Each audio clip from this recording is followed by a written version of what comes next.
Hey, it's Bill from the Bill Simmons podcast. FIFA World Cup 26 fans, listen up. As the official beer sponsor of the FIFA World Cup 26, Michelob Ultra is giving away $1 million worth of FIFA World Cup 26 tickets and prizes. Enter now at MichelobUltra.com/superior access/FIFA World Cup 26. Michelob Ultra FIFA World Cup 26 superior access. No purchase necessary. Open U.S. residents 21 plus begins on December 1st, 2025. Ends on July 31st, 2026. Multiple entry periods. Visit www.MichelobUltra.com/superior access/FIFA World Cup 26 for free entry deadlines, prizes, and details.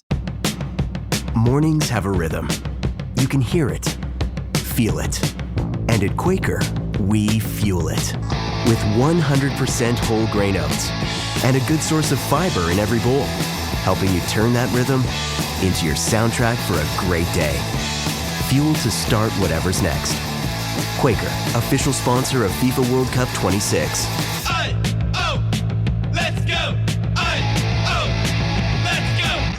Choice Hotels get you more of what you value. Here's a little tune to help you remember. Same drive, different day. Don't you wish you were getting away? Pack your bags and come on through. Texas, Ohio, Alaska, we're up there too. Comfort Inn, it's calling your name. Save on the stay. Oh, and free waffles are yours to claim. Well, I hope you like my little song. Book direct at choicehotels.com. The Winter Olympics is over, the Paralympics has just finished as well, and the International Olympic Committee has issued a new policy on what they call the protection of the female women's category in Olympic sport. I'm Michael. And I'm John, and some others might call it a transgender policy. But when this was issued in March 2026, we picked it up on one of our podcasts and said it was really an important issue, but two men talking about it, about a very specific and delicate thing, probably wasn't what we needed. So we think we've now sorted it. I'm Georgia Holt, a Commonwealth Games medalist, world champion, broadcaster and commentator, and I'm delighted to be joining this episode of Anything But Footy, the Olympic and Paralympic podcast. And we are delighted to have you, Georgia, friend of the pod, of course, and one of our colleagues from our award-winning TalkSport Paris 2024 Olympic Games, where you were fantastic as our track cycling commentator. And we know there was some controversy in the media landscape in those games, particularly in the sport of women's boxing. Yeah, which is why the new IOC president, Kirsty Coventry, made it one of her first priorities to come up with this new policy and get it approved by the IOC Executive Board. So it confirms that eligibility for any female category event at any future Olympic Games or IOC event, including individual and team sports, is limited to biological females. And this will be determined on the basis of a one-time SRY gene screening. This will be a once-in-a-lifetime test. They say it's evidence-based and expert-informed. It protects fairness, safety, and integrity in the female category. And it's going to be applicable for the LA 2028 Olympic Games onwards. And it does not apply to any grassroots or recreational sports programs. And ahead of the 146th IOC session in Lausanne later this month, where everything will be debated by the IOC members, President Kirsty Coventry said, "As a former athlete, I passionately believe in the rights of all Olympians to take part in fair competition." So let's start with the big question. Is she right? Is this fair? I think the first thing I would say is we all know that this is a really difficult, really complex situation. And I think one of the difficulties with it is there is no right or wrong answer. This is very much, I think, grey areas. There's no black and white response, I think, for this, and different people will have different opinions on it. I know of one NGB, one of our main NGBs, for example, that put a policy in place similar to what the IOC have done, thought they were doing the right thing, thought they were, in inverted commas, protecting the female category. And one of their leading athletes, one of their leading female category athletes, an Olympic medalist, she pushed back on it because her personal view, her personal opinion was different to what the national governing body was saying. And that is going to be all the way through sport and in every sport, and different people will have different opinions. And that's why I think it's such a complex subject, and not one that necessarily in the next 15, 20 minutes we are going to find the solution to, are we? No, unfortunately not. It is such a complex and kind of minefield ridden area. I think when I first saw it, I thought, oh, okay, they've made a decision. So, decisions can be acted upon or they can take them away. So whether they try it and see how it goes, but it's quite a big thing to see how it goes at an Olympics. It's quite daunting. But also what came to my mind was like based off Paris, that was meant to be our most gender equal Olympics ever, which is just a crazy thing to be saying even in 2024 at the time, that we've still got such a long way to go in terms of women's sport. And my kind of gut feeling with it is, don't tell me you're protecting my sport when we still don't have equality for women and men at Olympic level. Paris was the first Olympic Games with full gender parity, but even then, 28 out of 32 sports had full gender equality. We're still not there. So why are we making these big decisions when we've still got such a way to go? Like, why are we excluding people when it's still not fair for any woman? I mentioned that Kirsty Coventry made it her priority. She set up this IOC group in September 2025, and they published their findings by March 26. That in all things, that's pretty impressive turnaround for a business, but certainly from an organisation that we know takes a long time to come up with anything. So that they've turned this around really quite quickly. And I think what you make a really interesting point, Georgia, is that this is now what they're saying is going to happen. They're not saying we're trialing this, we're going to see how it goes. They have said that all international federations, all national Olympic committees should now adopt this policy. And they're saying it should be implemented for eligibility rules right across all their sports. And they're not saying this is what we're going to do, shall we see how it goes? That they are literally saying we've done this research, and they've looked at who it was, the IOC Athletes Commission. The working group members were from lots of different areas of women's health, sports medicine, transgender medicine, sports science. So I'm not saying that they haven't looked at it, but it does feel quite a quick motion, as you say, to make a decision. And this decision seems pretty final. I just wonder whether the IOC have seen the pushback that they got in Paris, certainly as we mentioned right at the start with women's boxing, and they felt that they needed to do something, to be seen to be doing something. Also, I think the fact that Kirsty Coventry has come in as the new IOC president since Paris, the first female IOC president as well, clearly wanting to put her views, her ideas, the things that she said when she wanted to be elected, clearly wants to try and hit the ground running as well. And that is one of the reasons why I think this does feel it's come a little bit quicker.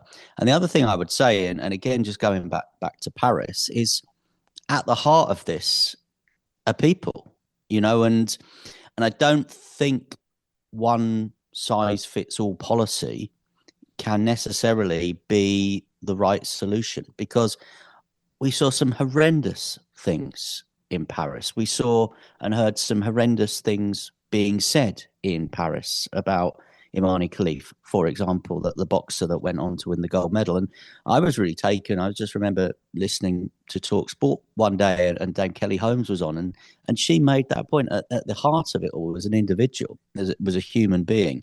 And whatever we felt were the rights and wrongs, and as I said right at the start, different people will have different views on what was right and wrong.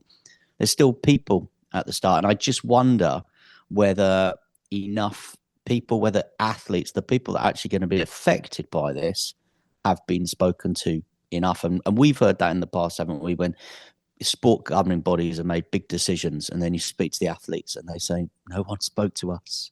No one mentioned this to us. And that for me is the biggest group that you need to hear from. Yeah, definitely. And it makes you wonder, with such a quick turnaround, how much research was done as someone who quite likes evidence-based things and research-based things, I would love to see, oh, we've used this study, that study, the other study. But that's not quite been given to my knowledge from my research yesterday. Why exclude like people who are at elite level? What other category can they compete in? And also with the SRY gene testing, it'll exclude, I mean, I think I saw like 3 people would basically be excluded or have previously been excluded for SRY gene testing, Caster Semenya being one of them. And you would only know if you did this gene testing. You know, you might get all the way up the ranks and then suddenly have the carpet swept from beneath you for something you didn't know about and that you wouldn't.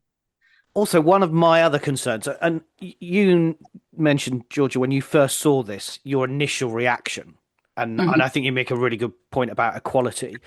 As a man, I'm thinking I don't have to have a test to prove who I am.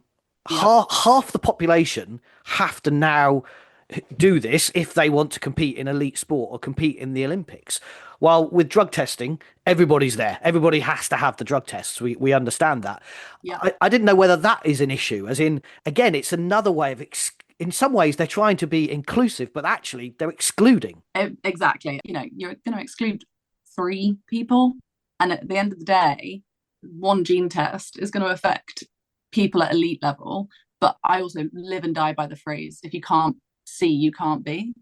So how many other little girls are we going to be excluding because of this risk of an SRY gene test being positive?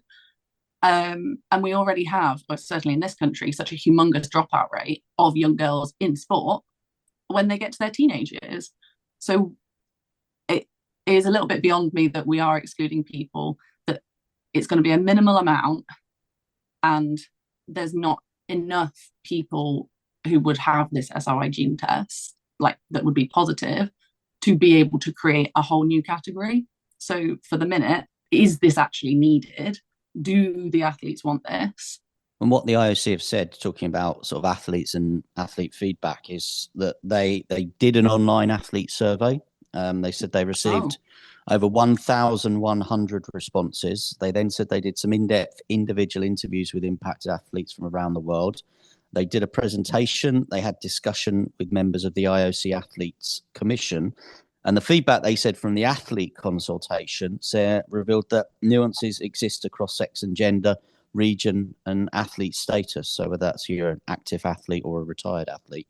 But they said in that athlete survey, there was a strong consensus that fairness and safety in the female category required clear science-based eligibility rules, and that protecting the female category is a common priority. So that's what the IOC have said about how much engagement they did with athletes.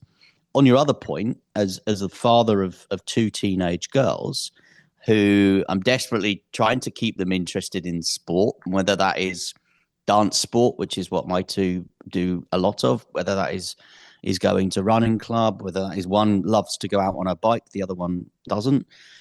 There are so many barriers to keeping those 2 teenage girls interested in something that I passionately believe about, because I think they're not going to reach your level, probably, Georgia. They're not going to be a world champion. They're not going to win a gold medal at the Commonwealth Games. But I see the enjoyment that they get just from coming home from running club. Yeah. And there are so many reasons why they might not want to go and do that running club session as a teenage girl. And here's potentially, as you said, another one.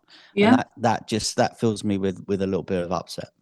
Yeah, definitely. And it can be, you know, like you say, there's so many barriers, like equipment, clothing, social pressures either way, that we've got enough to be thinking about and enough societal pressure. Here's another thing to add to the list that, like John said, the men don't have. So again, there's like some total discourse of equality. The other thing I'd looked at was with the United Nations, the special reporter on violence against women and girls, Reem Assalam, she welcomed the IOC's policy. However, her welcoming it actually directly contrasts UN laws on discrimination, the concerns over the inclusion. So on a legal basis, it's quite hairy anyway, all of this. Discriminating on the basis of gender identity or sex variations risk violating principles of equality and non-discrimination. Differential treatment must not rely on generalized assumptions.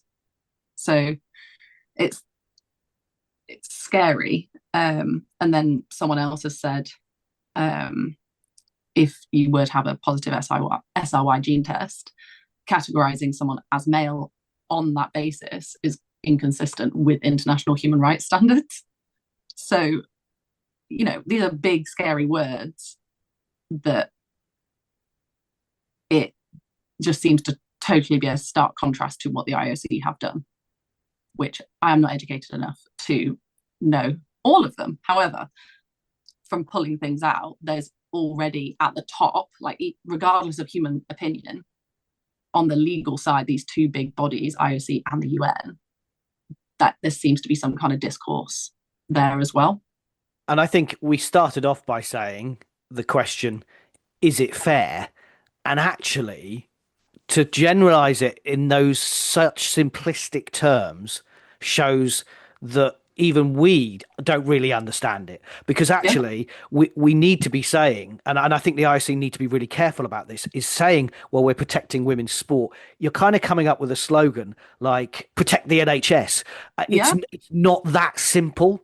And I think we're becoming it's certainly across the Western world and maybe the rest of the world as well, that we all kind of want slogans. We want to be told what to do or made it really clear. And this is right and this is wrong. And sometimes there isn't the right answer. And we can't just say, well, this is right and all of you are wrong. And I think that is a huge issue with sport moving forward, because I think there are people who will come out and say, well, we all know that male sex effectively have an advantage in all sports with strength, power and endurance, and that's so therefore it's simple, isn't it, that we're protecting women's sport. But again, as you've said, when you start looking at the diversity and making sure that there's equality and making sure that the right decisions are made for the right people, and everybody is individual, as Michael said, they're people. Yeah, it's so difficult. It's so difficult from a sport point of view. And I suppose what I'm concerned about, I go back to my point, is that we've made this decision and this is it. And what I'd like to be able to sort of say to the world is, well, actually, we're gonna do a trial. We're gonna run it for the LA Olympics and see how we go.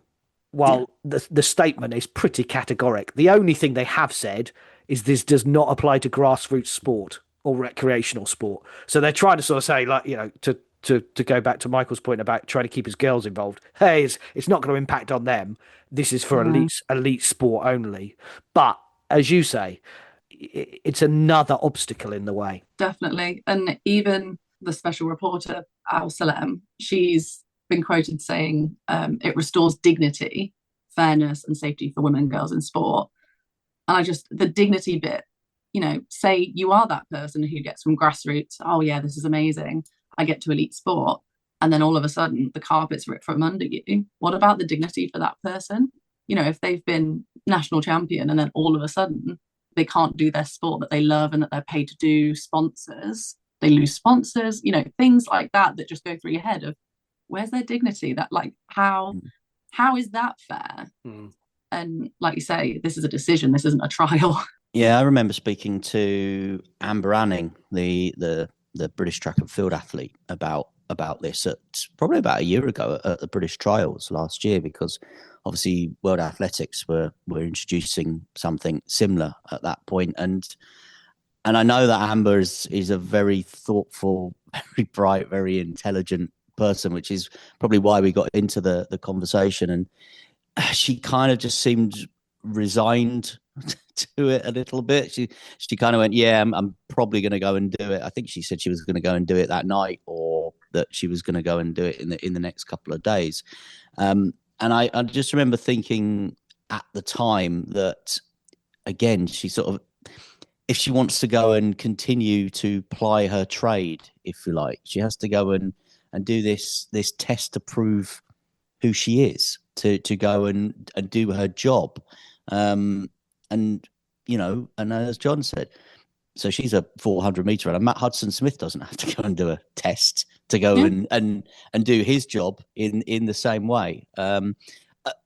But the other points that I think in that conversation that we had, she raised, and this I think works across lots of things in sport, is at least there was a policy now. There was a decision. There was something, at least as an athlete, now that is the way forward, and you're going to have to live with it, because what you don't want is that unknown or the maybe or the if and the but. And that's what the IOC got themselves into, didn't they, in Paris with the women's boxing.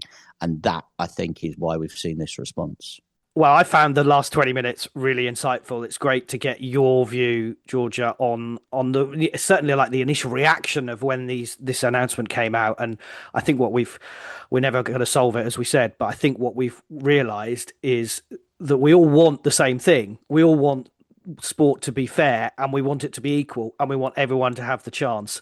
So let's see how this progresses over the coming weeks and months, and maybe the IOC will listen and maybe do a review at some point as we progress. Well, Georgia, thank you so much for joining us, and we're going to have you on the podcast a little bit more over the summer, hopefully, when we'll be getting some of your expert opinions and views as we head towards Glasgow 2026 and the Commonwealth Games. So hopefully we'll be hearing more from Georgia Holt, our Commonwealth Games gold medalist and our world champion as well. Don't forget, if you've got views on this, you can get in touch with us via our website, anythingbutfooty.com. You can always send us an email, anythingbutfooty@gmail.com.